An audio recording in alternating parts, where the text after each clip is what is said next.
Assalamualaikum warahmatullahi wabarakatuh. Alhamdulillahirrahmanirrahim. Wassalatu wassalamu ala asrofil mursalin wa ala alihi wa sahbihi. Rabbi sholli sadri wa yassir li amri wa hlul 'uqdatam min lisani yafqahu qawli. Yang saya hormati Ibu Kepala Sekolah Negeri 1 Sarawak, Ibu Sri Mulyati SPD. Yang saya hormati Bapak Ibu Dewan Guru SD Negeri 1 Sarawak.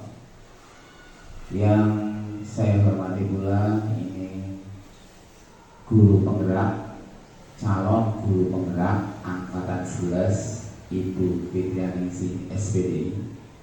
Pertama-tama marilah kita panjatkan puja dan puji syukur kepada Allah Subhanahu wa taala yang telah banyak sekali memberikan kenikmatan, kesehatan, kesempatan sehingga pada hari ini kita semua bisa berkumpul di Aula SD Negeri 1 Sarawak dalam keadaan sehat tak kurang apapun. Tak lupa salawat dan salam selalu tercurah kepada junjungan kita Nabi Muhammad SAW, para sahabatnya. Semoga kita semua termasuk pengikutnya yang nanti akan mendapat syafaat di hari akhir. Allahumma amin. Bapak Ibu Dewan Guru yang saya hormati, perkenankanlah pada kesempatan yang luar biasa ini saya selaku pembawa acara akan membawakan ucapan acara pada kegiatan diseminasi kegiatan disiplin positif yang akan dipaparkan oleh calon guru penggerak angkatan 11 Ibu Fitrianingsih. Acara yang pertama pembukaan, acara yang kedua sambutan dari Ibu Kepala Sekolah, dan acara yang ketiga inti, serta acara yang keempat penutup. Marilah kegiatan diseminasi disiplin positif kita buka dengan lafal basmalah secara bersama-sama. Bismillahirrahmanirrahim. Terima kasih. Meningkat acara selanjutnya sambutan dari Ibu Kepala Sekolah Ibu Sri Mulyati SPD. Waktu kami persilakan.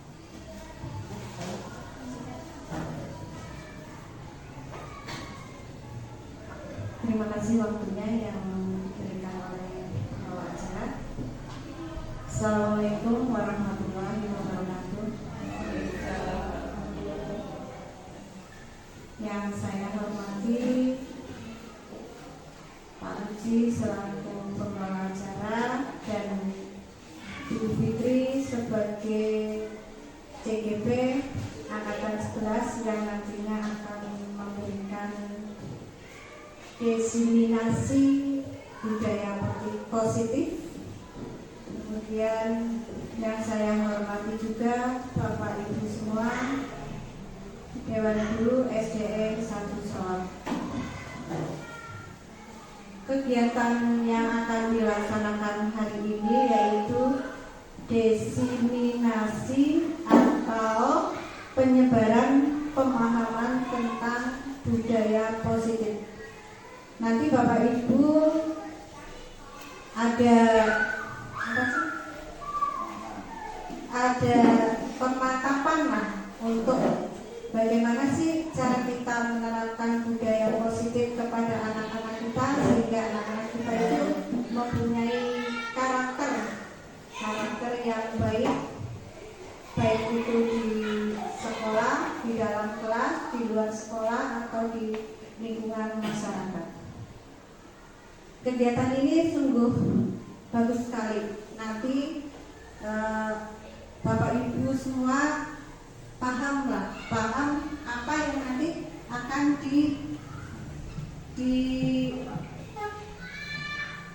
diberikan oleh Ibu Fitri ini sebagai CGP Angkatan 11. Semoga acara ini juga bermanfaat terutama bagi Bapak Ibu guru semua, sehingga kita bisa mengambil kegiatan positif dari kegiatan CGP Angkatan 11 ini. Mungkin dari saya hanya itu saja untuk waktu yang diberikan kepada saya. Apabila terlalu lama mungkin juga tidak kurang bijak. Hanya itu saja. Wassalamualaikum warahmatullahi wabarakatuh.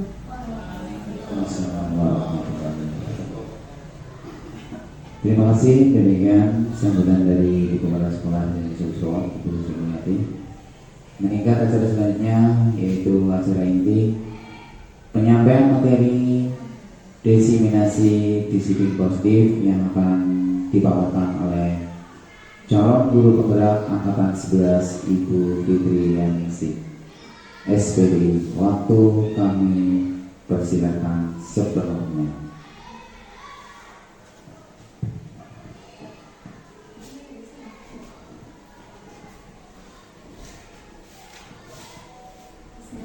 Assalamualaikum warahmatullahi wabarakatuh. Yang saya hormati Ibu Sri Mulyati selaku Kepala Sekolah SD Negeri 1 Sarawak. Yang kami hormati Bapak Ibu Dewan Guru beserta Tendik SD Negeri 1 Sarawak. Pertama-tama marilah kita panjatkan puja dan puji syukur kita kehadirat Allah Subhanahu wa Ta'ala yang sudah melimpahkan nikmat sehat, nikmat sempat kepada kita, sehingga alhamdulillah pada hari ini kita masih dalam keadaan sehat tak kurang suatu apapun. Tidak lupa salat dan salam mari kita sanjungkan kepada junjungan kita Nabiullah Muhammad SAW. Semoga kita mendapat syafaatnya nanti di yaumil qiyamah. Amin, amin ya rabbal alamin.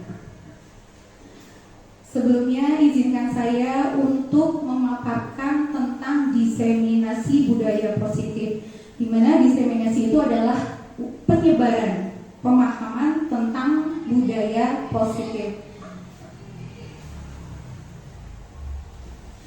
Sebelum dilanjut kepada materi tentang budaya positif, perkenalkan saya calon guru penggerak angkatan 11 Fitri Yaningsih dari SD Negeri 1 Sarawak Korlecam Didik Kalibagor, dengan pengajar praktik Bapak Bagus Nur Iksan dan sebagai fasilitator adalah Bapak Widodo. Di sini kita tampilkan apa itu budaya positif.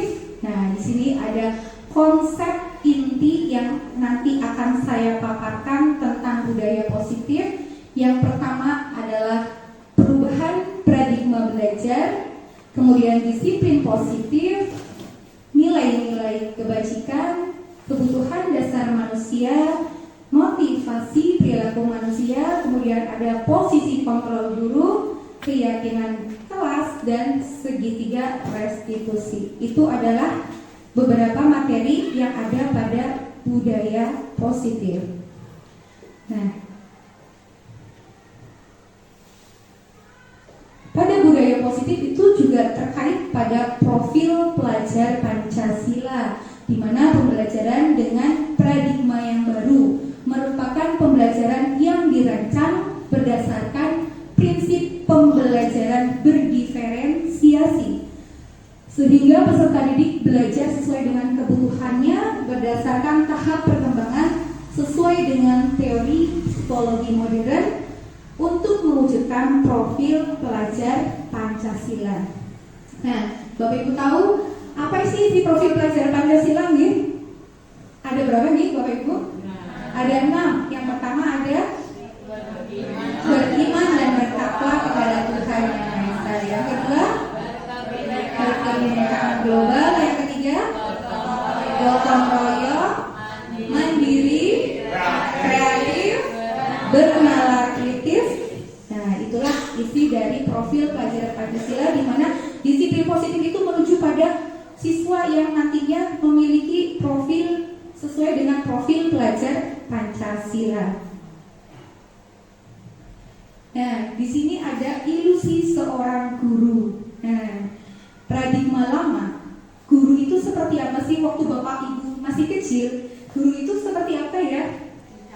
Iya, diktator ya, penguasa ya, yang menguasai mungkin ya. Nah, di sini saya memberikan ilusi seorang guru.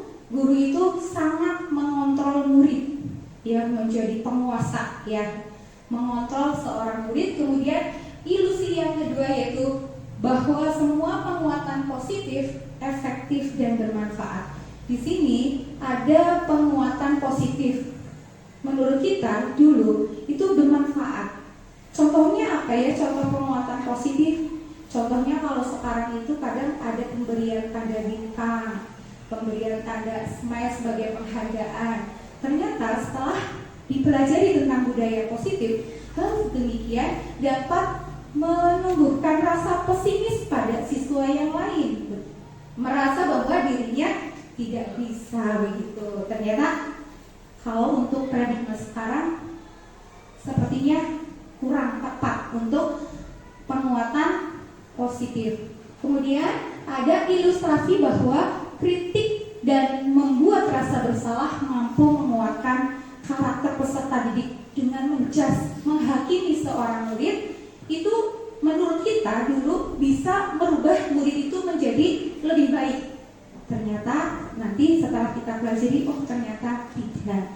Kemudian ada ilusi bahwa orang dewasa itu berhak memaksa, guru itu berhak memaksa sesuai dengan apa yang dikehendaki oleh guru atau orang dewasa. Itu tentang ilusi paradigma lama. Nah, di sini dapat terlihat merubah paradigma stimulus respon ke pendekatan teori kontrol. Di situ ada stimulus responnya realitas atau kebutuhan kita sama. Ternyata pada teori kontrol realitas atau kebutuhan kita berbeda. Ternyata apa Bapak Ibu? Setiap anak itu memiliki kemampuan yang berbeda, membawa bakat minatnya berbeda sesuai dengan kodrat alam yang dibawa mereka sejak lahir ya, berbeda-beda. Kemudian stimulus respon yang kedua ada semua orang melihat hal yang sama. Ketika masuk kelas semua dianggap sama. Ternyata setiap orang memiliki gambaran yang berbeda.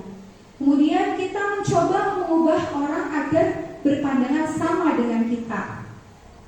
Anak harus sama dengan apa yang diinginkan oleh guru. Ternyata kita berusaha memahami pandangan orang lain tentang dunia. Ternyata dunia itu luas ya, tidak harus sama dengan apa yang kita inginkan. Kemudian perilaku buruk dilihat sebagai suatu kesalahan. Nah, di situ ada teori kontrol, semua perilaku memiliki tujuan. Ternyata setiap anak ketika melakukan sebuah kesalahan mungkin ada tujuan tertentu begitu. Kemudian orang lain bisa mengontrol saya. Kalau paradigma lama seperti itu, paradigma barunya kontrolnya hanya Anda yang bisa mengontrol diri Anda sendiri. Diri kita sendiri adalah pengontrol terbaik. Kemudian saya bisa mengontrol orang lain. Anda tidak bisa mengontrol orang lain. Paradigma lama, pemaksaan ada pada saat bujukan gagal. Teori kontrolnya kolaborasi dan konsensus menciptakan pilihan-pilihan baru. Kemudian paradigma lama model berpikir menang atau kalah. Sekarang model berpikir menang dan menang. Tidak ada menang dan kalah. Nah, lanjut kepada disiplin positif. Disiplin di sini berasal dari kata disiplina yang artinya belajar. Disiplin mengacu pada disiplin diri yang memiliki tanggung jawab terhadap apa yang dilakukan ini. Nah, disiplin positif itu merupakan salah satu cara penerapan tentang disiplin yang bertujuan untuk menumbuhkan kesadaran serta memberdayakan peserta didik tanpa imbalan penghargaan atau reward, ancaman atau hukuman. Sebagai pendidik, tujuan kita adalah menciptakan peserta didik yang memiliki disiplin diri, sehingga mereka berperilaku mengacu kepada nilai-nilai kebijakan universal dan memiliki motivasi intrinsik dalam perubahan perilaku ke arah yang lebih baik. Nanti di sini kita akan belajar dua motivasi.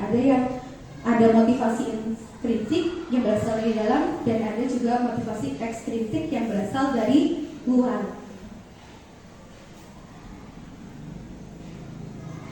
Nah, dari disiplin positif itu terdapat nilai-nilai kebajikan.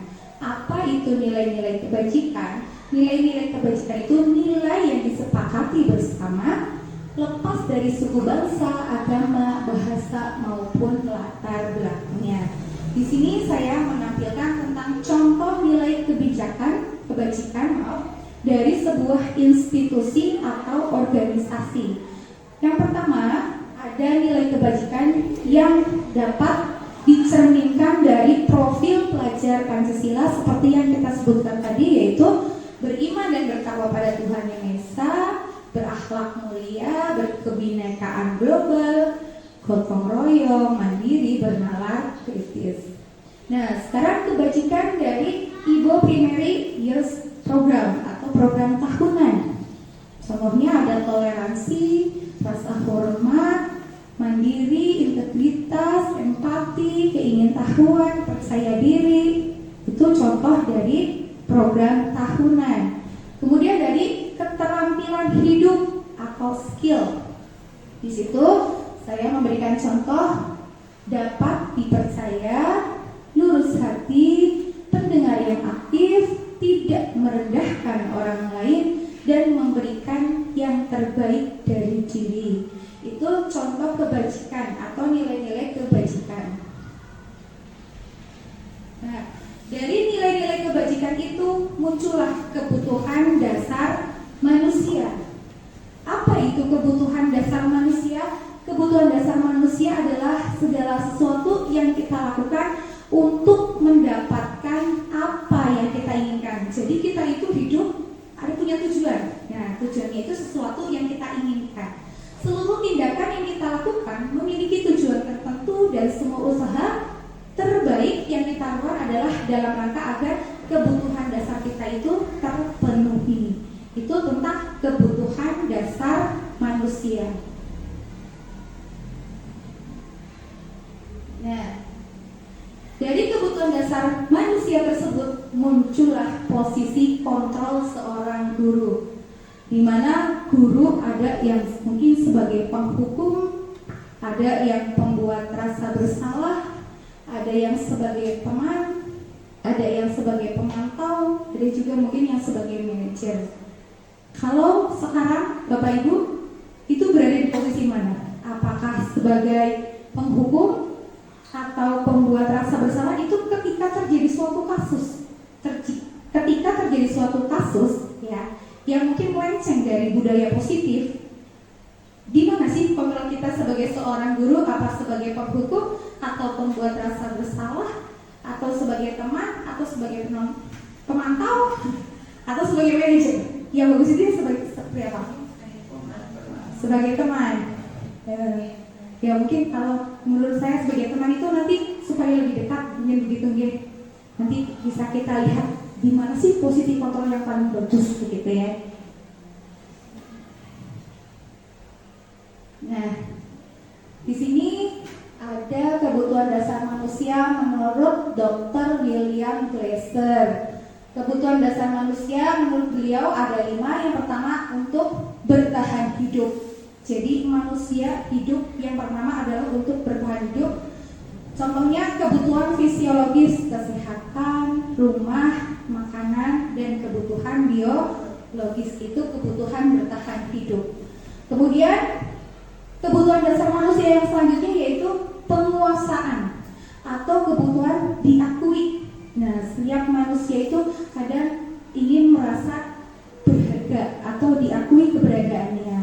Kemudian manusia, tidak hanya anak-anak, kita pun orang dewasa butuh sebuah kekuatan untuk mencapai sesuatu atau motivasi, entah itu dari dalam ataupun dari luar.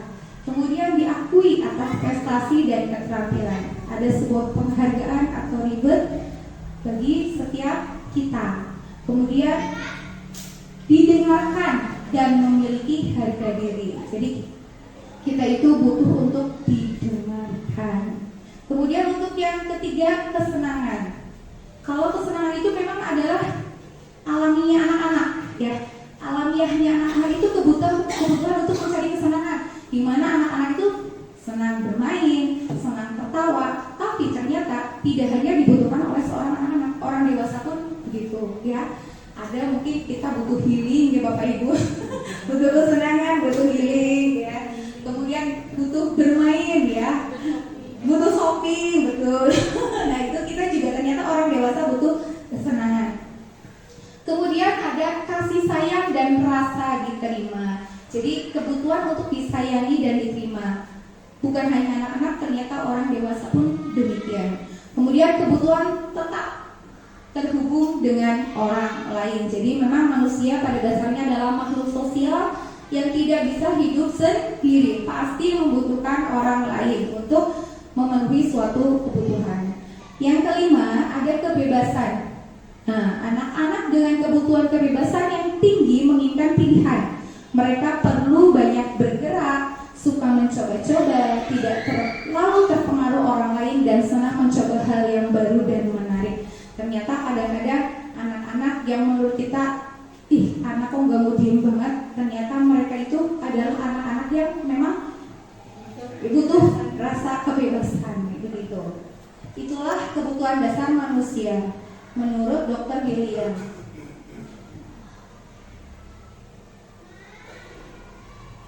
Nah, di sini ada motivasi perilaku manusia berbuat sesuatu. Apa sih tujuan manusia melakukan sesuatu? Yang pertama, untuk menghindari ketidaknyamanan atau hukuman. Kemudian yang kedua, untuk mendapatkan imbalan atau penghargaan dari orang lain. Yang ketiga, untuk menjadi orang yang mereka inginkan dan menghargai diri sendiri dengan nilai-nilai yang mereka percaya. Nah, dari sini nanti muncul ada mana sih yang motivasi berasal dari dalam dan mana motivasi yang berasal dari luar. Motivasi untuk hidup manusia berkelanjutan, kelanjutan hidup manusia. Menurut Bapak Ibu, yang berasal dari dalam itu yang mana, Pak? Bu?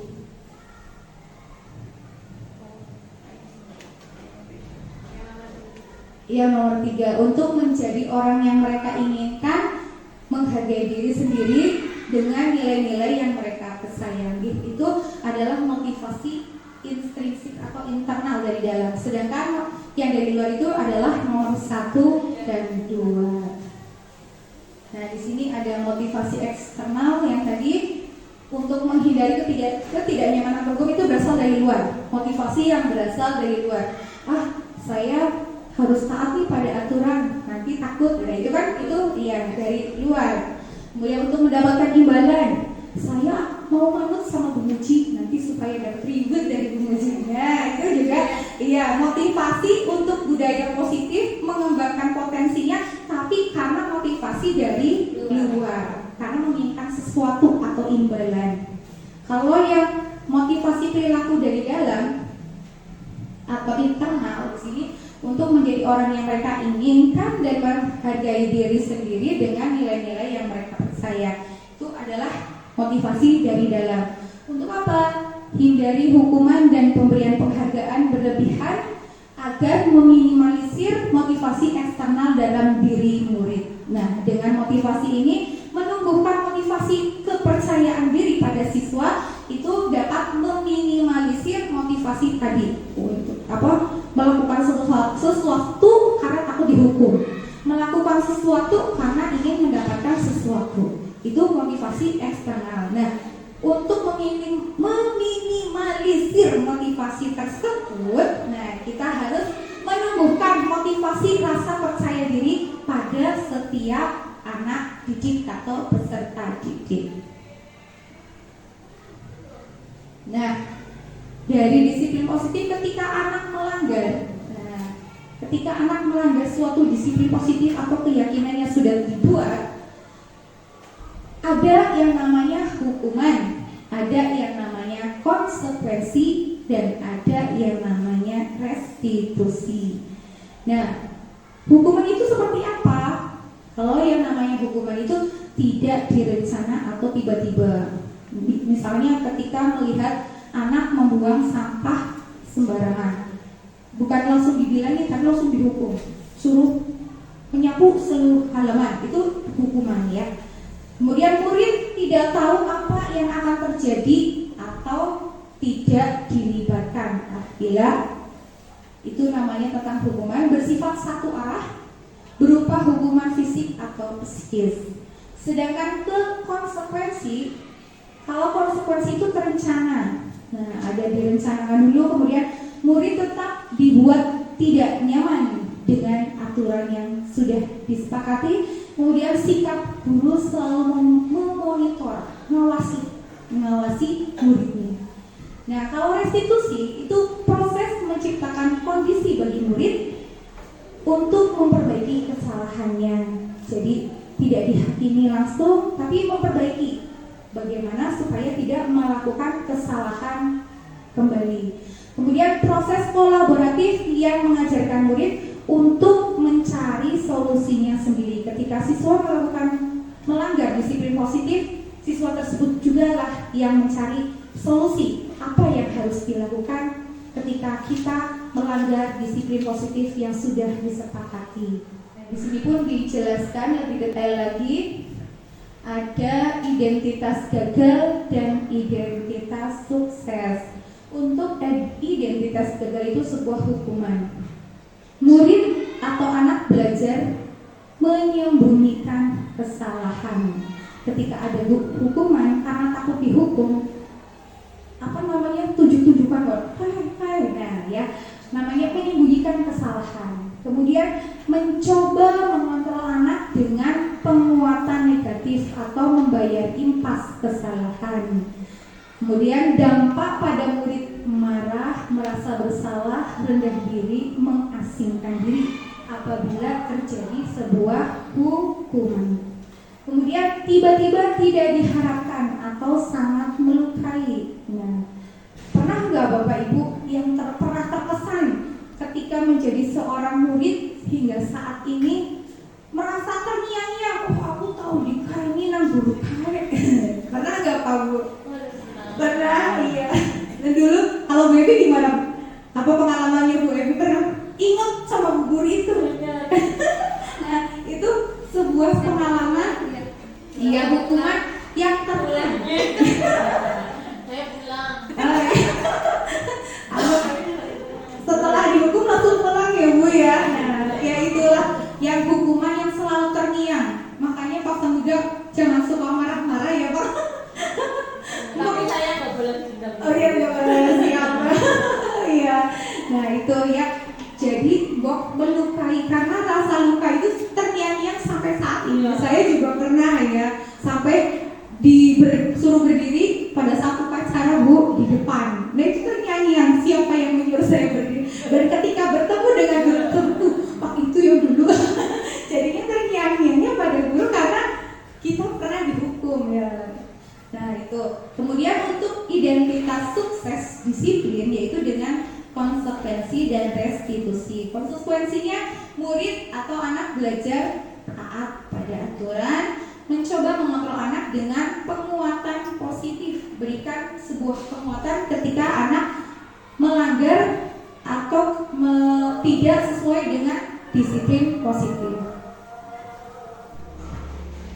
Ya, dari konsekuensi itu adalah murid atau anak belajar taat pada aturan, kemudian mencoba mengontrol anak dengan penguatan yang positif, kemudian kehilangan hak waktu jeda seorang diri time out atau penahan, Kemudian sudah diketahui masuk akal. Itu kalau konsekuensi. Kalau restitusi, murid atau anak belajar memecahkan masalah sendiri. Kemudian anak paham bahwa dirinya sendiri yang pegang kendali kontrol. Kemudian murid tidak kehilangan waktu namun bersemangat untuk memperbaiki diri. Kemudian berupa undangan untuk mengadakan restitusi. Itu beberapa restitusi itu cara menyelesaikan masalah. Jadi cara menyelesaikan masalah ada dengan hukuman atau dengan konsekuensi atau dengan restitusi. Nah, kembali pada posisi kontrol seorang guru, di mana tadi ada guru sebagai penghukum, pembuat rasa bersalah, pembuat sebagai teman, manajer atau pemantau. Nah, sebagai penghukum, seorang guru itu biasanya dengan nada suara guru tinggi, keras. Kemudian murid mungkin marah, dendam atau agresif ketika diberikan peringatan dengan nada suara guru yang keras. Kemudian menyalahkan orang lain karena takut dihukum, saling tunjuk menunjuk antara murid yang satu dengan murid yang lain. Itu apabila posisi kontrol guru sebagai seorang penghukum. Kalau posisi kontrol guru sebagai pembuat rasa bersalah, nada suara guru memelas, halus, lembut. Biasanya kayak apa? Lah, kenapa sih kamu melakukan seperti itu? Kan anak pikir, merasa bersalah. Nah, tanpa dengan harus nada yang tinggi. Murid akan merasa bersalah dengan nada guru yang memelas itu. Ya bu, maaf ya, saya sudah misalnya melakukan sesuatu yang di luar dengan budaya positif atau tidak sesuai dengan budaya positif. Kemudian murid akan merasa gagal dan tidak sanggup membahagiakan orang lain. Dengan kata-kata guru tadi yang memelas, seorang guru itu menjadi ya Allah, karena saya bu guru jadi seperti ini. Jadinya merasa tidak bisa membahagiakan orang lain. Kemudian menyembunyikan, menyangkal, berbohong untuk menghindari supaya bu guru tidak menyalahkan saya begitu. Kemudian posisi kontrol sebagai teman, guru sebagai teman dengan murid. Nada suaranya akrab, ramah, bercanda. Biasanya kalau guru dengan siswa menganggap teman itu seperti itu. Kemudian murid akan merasa senang dan akrab dengan guru tersebut karena tadi posisinya seperti teman. Jadi guru itu tidak ditakuti oleh siswa-siswanya. Murid hanya mau mendengar guru tertentu. Nah, karena merasa si murid ini misalkan dekatnya hanya dengan Pak Ari, mungkin sebagai guru olahraga yang selalu menjadi kayak artis itu idola. Kalau olahraga itu biasanya idola ya, idolanya anak-anak. Dan Pak Ari dilalah menganggap siswa-siswanya sebagai teman. Si anak itu terlalu dekat dengan Pak Ari sehingga mungkin ketika bertemu dengan saya yang mungkin identik dengan galak. Nah, seperti anak itu jadi tidak suka dengan saya dan lebih dekat atau lebih manut, lebih menurut dengan Pak Ari. Itu kalau posisi guru sebagai teman. Kemudian murid akan tergantung pada guru tersebut karena tidak mau menurut dengan guru-guru yang lain, hanya manut atau nurut dengan guru idolanya tersebut. Itu kalau guru sebagai teman. Kemudian guru sebagai pemantau. Posisi kontrol sebagai pemantau, yang pertama, nada suaranya datar, bahasanya formal atau resmi. Berbicara sesuai dengan catatan dan fakta. Tidak mau mendengarkan alasan apapun apabila sudah ada tulisan atau catatan, dia hanya nurut pada catatan tersebut. Kemudian memberikan konsekuensi, menyesuaikan bila diawasi, memberikan konsekuensi. Tadi misalkan kalau ada kesepakatan kelas atau keyakinan, di mana ada konsekuensi yang harus diikuti, kan ada konsekuensi yang diikuti. Tidak bawa buku pelajaran ini, konsekuensinya apa? Biasanya kalau guru kelas membuat sebuah keyakinan pasti ada diikuti dengan konsekuensi, begitu ya. Nah, itu kalau guru sebagai pemantau.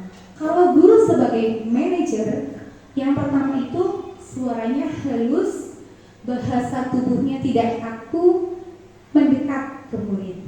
Kemudian guru membantu siswa untuk merasa bertanggung jawab. Kemudian yang ketiga, mencari solusi atas masalah yang ada. Jadi sama-sama mencari solusi dengan siswa yang melanggar tadi. Kemudian menguatkan watak atau karakter. Itu kalau guru sebagai manajer. Kalau dari penjelasan ini, kan tadi di depan sudah ada posisi kontrol guru, ada buku Bapak belum dijelaskan. Bapak Ibu tadi awalnya memilih apa? Sebagai teman. Setelah membaca ini, gimana posisi kontrol yang baik? Betul. Ternyata posisi kontrol guru yang bagus adalah sebagai seorang manajer. Kenapa sih posisi kontrol guru sebagai teman itu kurang efektif atau kurang baik? Karena biasanya kalau kita memposisikan diri kita sebagai teman kepada siswa, jadi rasa anggah ungguh antara orang dewasa dengan orang yang lebih muda menjadi kurang, begitu. Jadi siswa itu menganggap kita teman sih, jadi anggah ungguhnya menjadi kurang, begitu. Oke. Di sini ada contoh kasus penerapan posisi 5 posisi kontrol guru. Kasusnya apa di sini contohnya?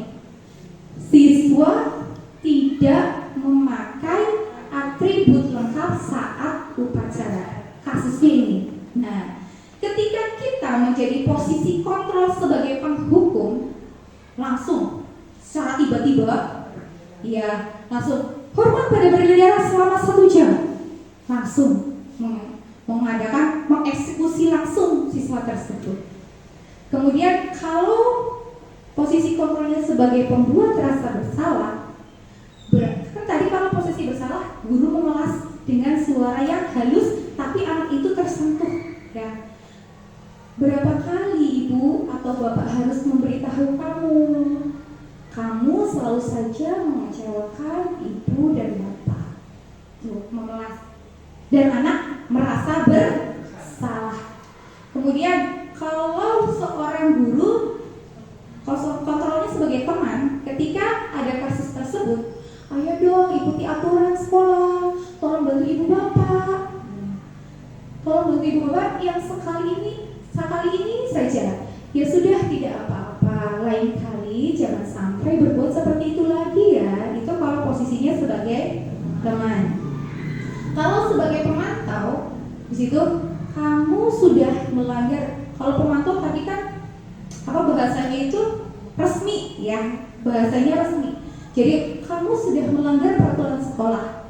Kamu tahu konsekuensinya. Kemudian setelah upacara kamu beri atribut ke koperasi dan jangan diulangi lagi. Itu kalau bahasa resmi dengan posisi kontrol seorang pemantau. Berbeda dengan posisi kontrol seorang manajer. Apabila guru sebagai seorang manajer, guru tersebut akan mengatakan, apakah kamu tahu kesalahanmu? Awalnya ditanyakan kepada anak tersebut, kenapa kamu tahu nggak kesalahanmu sampai dipanggil? Nah, kemudian kira-kira bagaimana kamu memperbaiki kesalahanmu? Jadi mengadakan solusi penyelesaiannya tidak hanya dengan satu arah, tapi 2 arah. Jadi kita sama-sama mencari solusi. Nanti si anak kan mikir, oh iya Bu, nanti saya akan membeli alat-alat perlengkapan sekolah atau atribut sekolah di koperasi gitu. Jadi solusi didapat, anak tidak merasa tersakiti, dan itu solusi dengan dibuat bersama, begitu. Itu contoh kasus untuk penerapan posisi kontrol guru. Jadi memang guru itu baiknya itu sebagai manajer posisi kontrolnya. Mengapa? Guru berbuat sesuatu bersama murid untuk mempertanggungjawabkan perilakunya dan mendukung murid agar dapat menemukan solusi atas permasalahannya sendiri. Posisi manajer mengacu pada restitusi yang dapat menjadikan murid sebagai manajer bagi dirinya sendiri. Jadi menguasai dirinya. Ketika saya salah, saya harus bagaimana? Terus saya harus memperbaiki kesalahan dengan cara bagaimana? Itu menjadi manajer dirinya sendiri sehingga tercipta identitas positif atau berhasil pada diri murid tersebut. Karena itulah motivasi intrinsik yang sejatinya kita harus bentuk pada setiap siswa. Motivasi dari dalam, ya, bukan motivasi dari luar.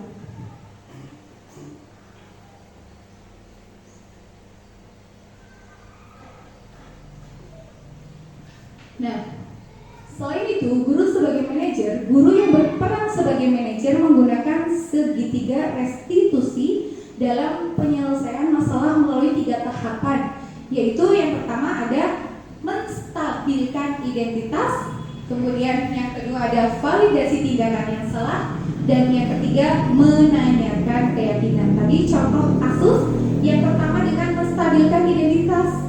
Menstabilkan ya. Kenapa kamu melakukan seperti itu?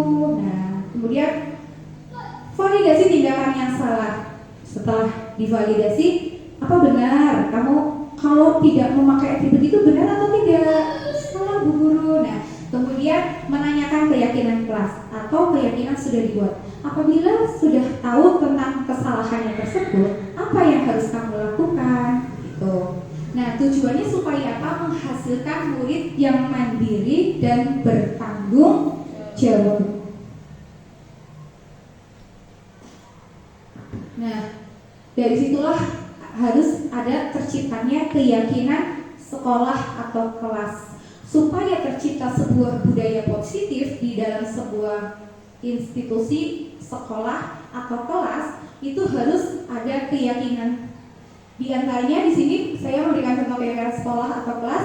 Guru berperan dalam mewujudkan terbentuknya keyakinan sekolah atau kelas dengan adanya kesepakatan antara guru dan murid. Jadi silakan Bapak Ibu dan saya kita bersama membuat kesepakatan positif supaya pembelajaran itu menjadi lebih nyaman dan menyenangkan.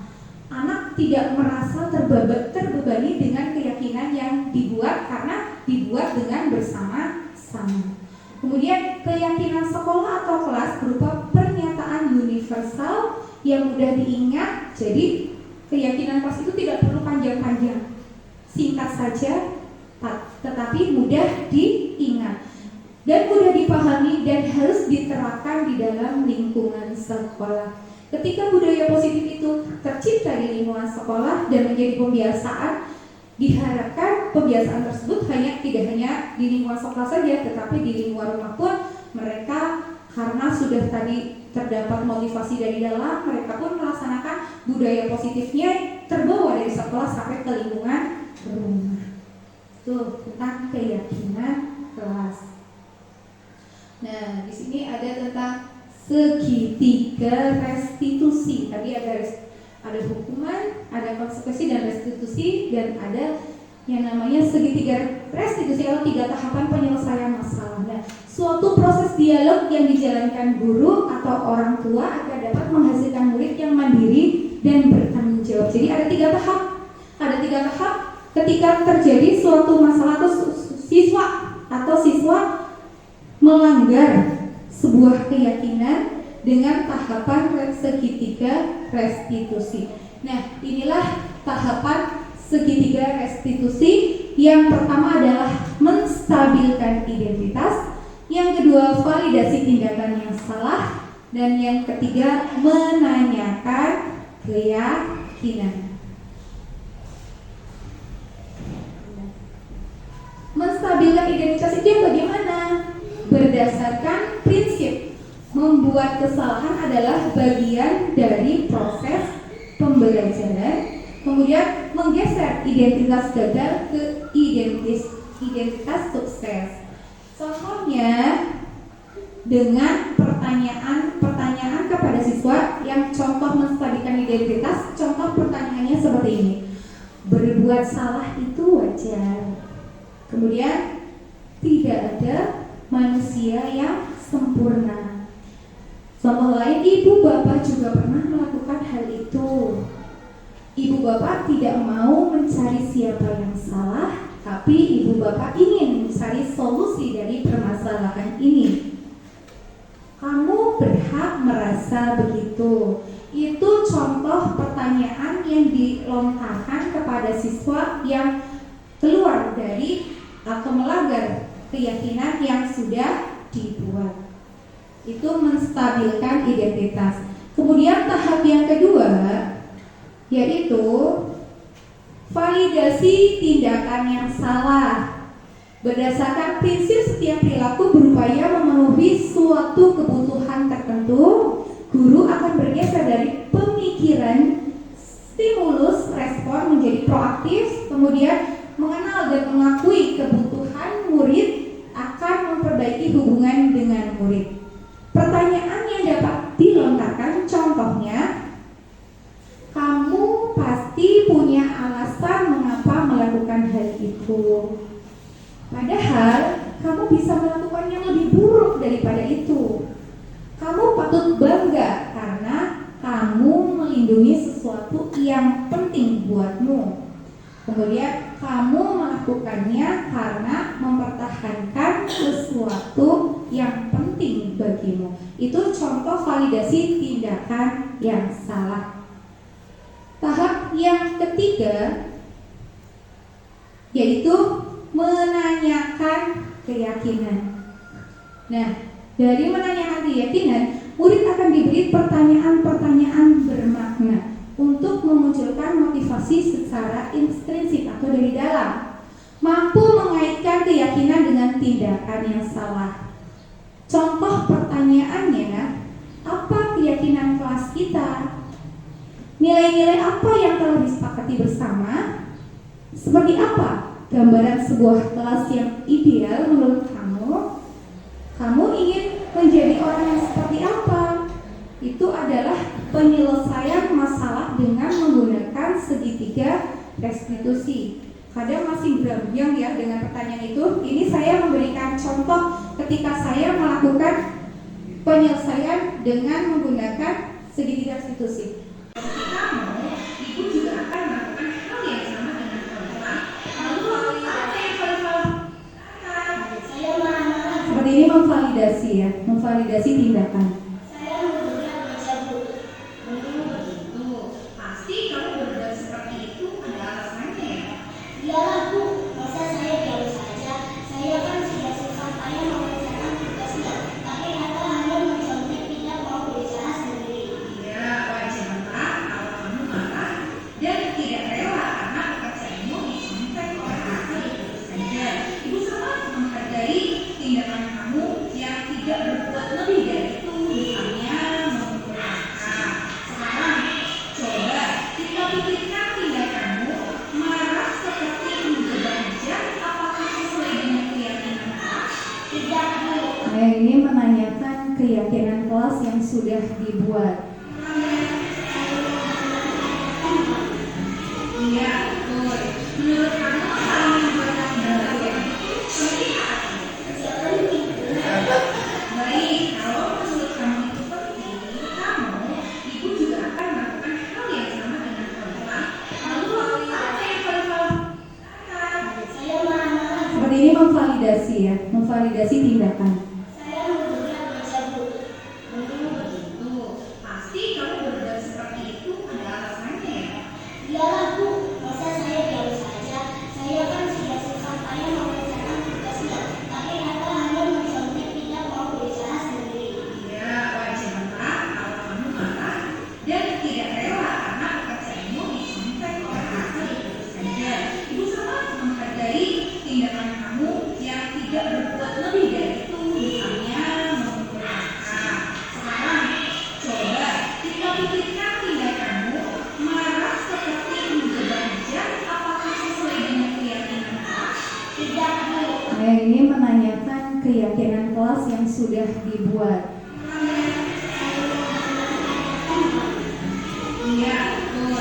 Menurut kamu hal yang membuat bahagia itu seperti apa?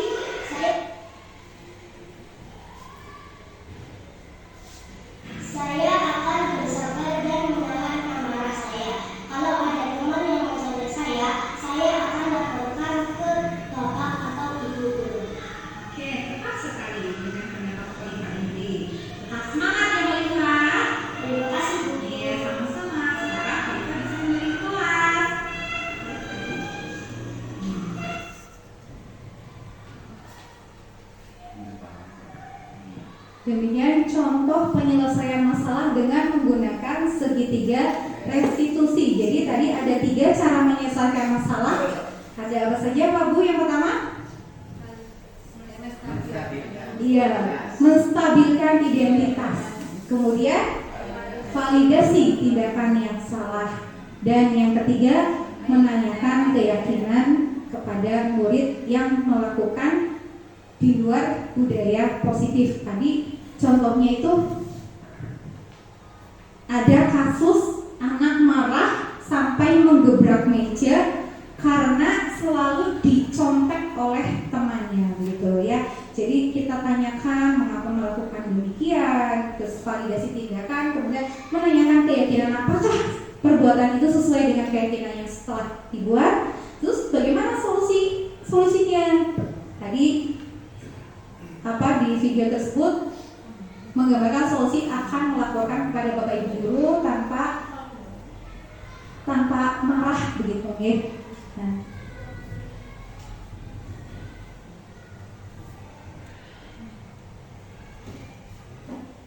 Nah, demikian budaya diseminasi tentang budaya positif yang dapat saya sampaikan. Untuk merefleksi kegiatan hari ini, dalam penerapan program disiplin positif, hendaknya guru memiliki standar kepribadian profesional dan sosial yang baik, di mana guru mampu merefleksi dirinya dalam posisi kontrol saat ini. Bagaimana perjalanan dirinya sebagai among atau manajer yang menuntun murid-muridnya menjadi insan yang mandiri, merdeka, dan bertanggung jawab sesuai dengan standar nasional pendidikan. Sebagai ada kata-kata yang mengatakan atau guru itu adalah digugu dan ditiru gitu ya, memberikan contoh yang baik, karena guru di sini adalah sebagai penuntun, menunjukkan ke arah yang lebih baik, ke arah yang positif kepada seluruh peserta didik untuk mencapai pendidikan yang maksimal begitu, sesuai dengan standar nasional pendidikan. Demikian pemaparan diseminasi budaya positif yang dapat saya sampaikan. Mungkin ada yang ingin ditanyakan oleh Bapak Ibu guru dari materi budaya positif yang saya sampaikan. Kalau bisa saya jawab, kalau tidak nanti saya mencari lagi di modul. Oke, Pak Uji. Gantian ya, nanti Pak Ari, Pak Uji, Bu Merli ya. Iya Pak, di sini aja Bu. Luar biasa, kasih applause dulu dong buat Bu Putri. Luar biasa pemaparannya pada kesempatan hari ini. Cukup luas sekali pemaparan tentang disiplin positif. Dalam kegiatan pemaparan disiplin positif yang sudah dilaksanakan oleh Bu Fitri selaku calon guru penggerak angkatan 11, dari hal ini saya setuju dengan apa yang sudah disampaikan.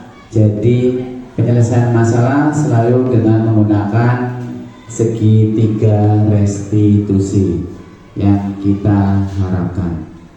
Sedikit pertanyaan mungkin dari saya terkait dengan pembiasaan disiplin positif yang akan dilaksanakan. Jadi ada sedikit pembahasan tentang bagaimana sih pembelajaran yang berdiferensiasi, yang mungkin agar kita sebagai guru tentunya bisa mengetahui atau mungkin melaksanakan kegiatan tersebut agar lebih baik lagi. Terima kasih. Mungkin itu saja, atas waktunya saya ucapkan terima kasih. Monggo Bu Fitri, bagaimana? Ya, terima kasih Pak Uji untuk pertanyaannya. Tadi berarti pembelajaran yang berdiferensiasi. Baik, untuk pembelajaran berdiferensiasi itu pembelajaran yang dilakukan dengan melihat kesiapan siswa untuk belajar, kemudian disesuaikan dengan minat dari siswa tersebut,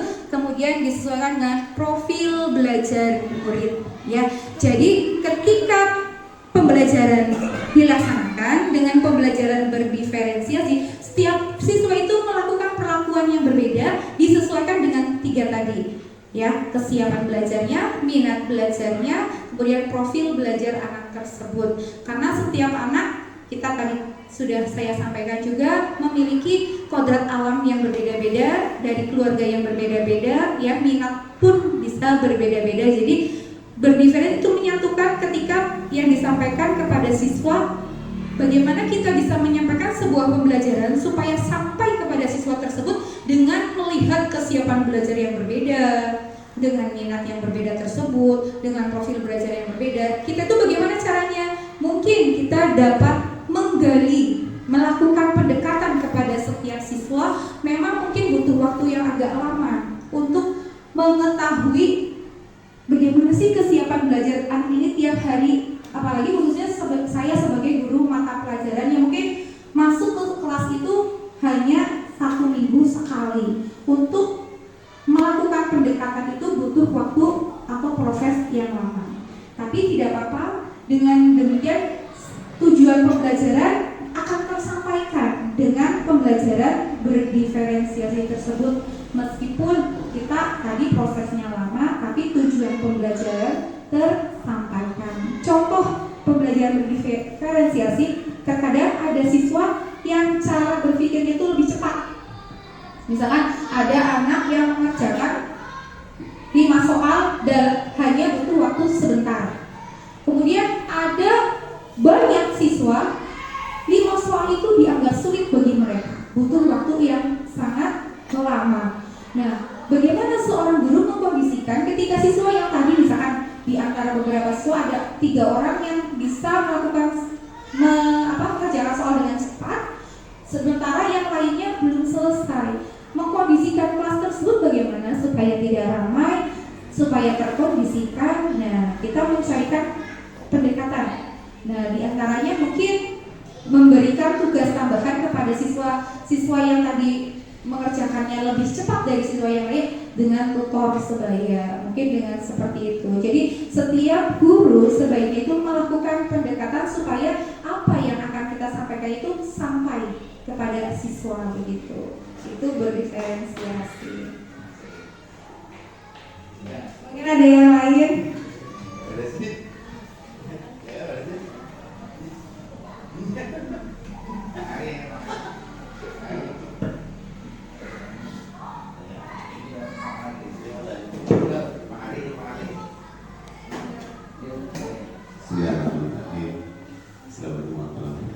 Waalaikumsalam warahmatullahi wabarakatuh.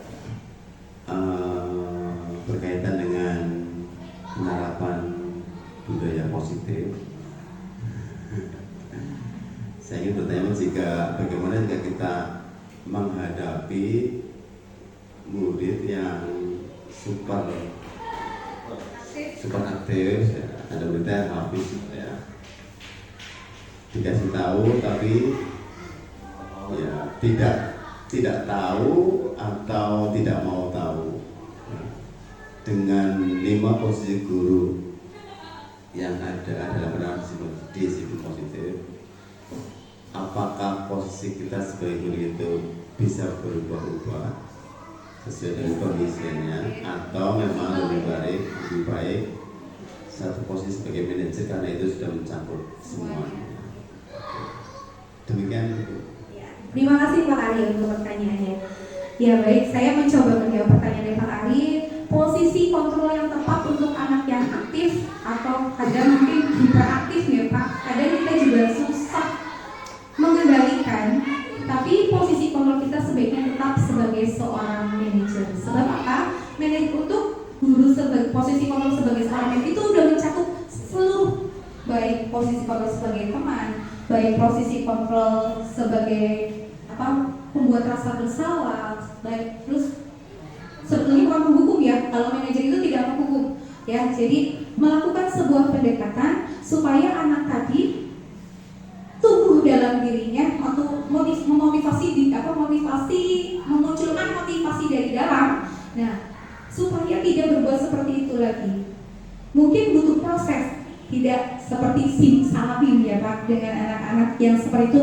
Biasanya anak-anak yang seperti itu mungkin karena kurang perhatian, jadi mereka butuh perhatian lebih dari kita begitu. Mungkin di rumahnya mungkin ya, karena anak anak tersebut kurang perhatian, jadi anak tersebut mencari perhatian kepada kita ketika berada di sekolah. Tetapi tetap posisi kontrol kita sebagai seorang manajer supaya apa? Supaya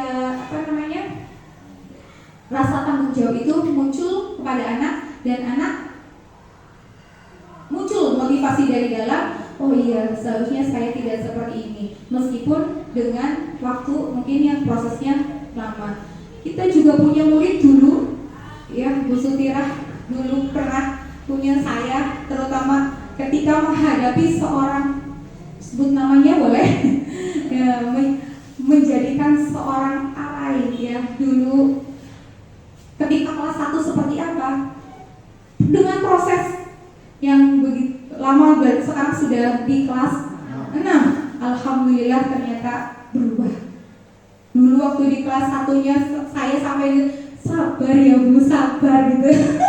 Begitu kepada Bu Sutirah, gimana ya Bu? Iya memang harus sabar. Sampai ke kepala sekolahnya pada saat itu Pak Kirsun, iya harus sabar. Ketika Pak Kirsun menghadapi sendiri, minta tolong Bu Tirah ya pada saat itu, Bu Tirah itu anak gimana gitu, disuruh baris malah lari-lari.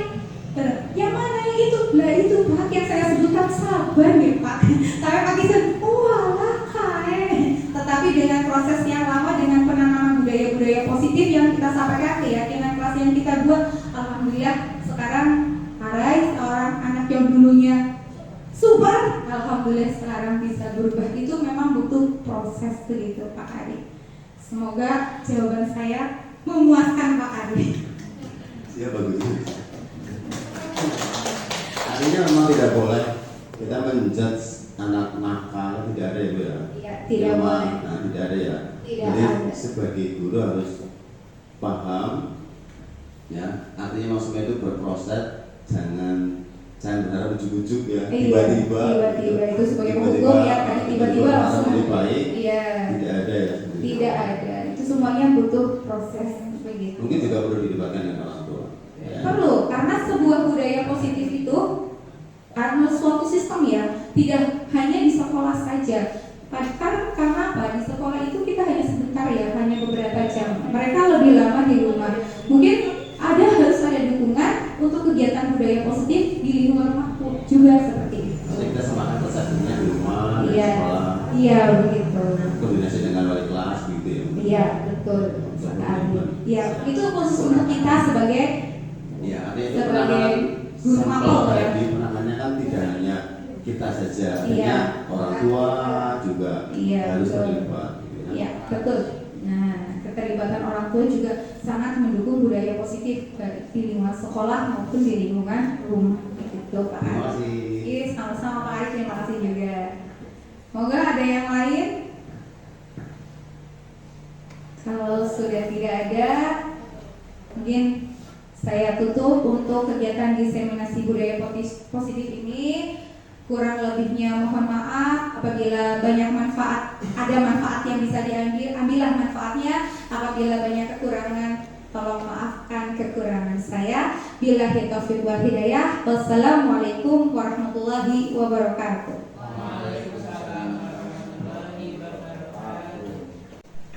Luar biasa apa yang sudah disampaikan oleh Bu Fitri selaku calon guru penggerak angkatan 11 terkait dengan pemaparan diseminasi disiplin positif yang sudah kita terima, yang sudah disampaikan beliau. Semoga menjadikan pelajaran bagi kita dan menjadikan ilmu yang luar biasa bagi kita. Allahumma amin.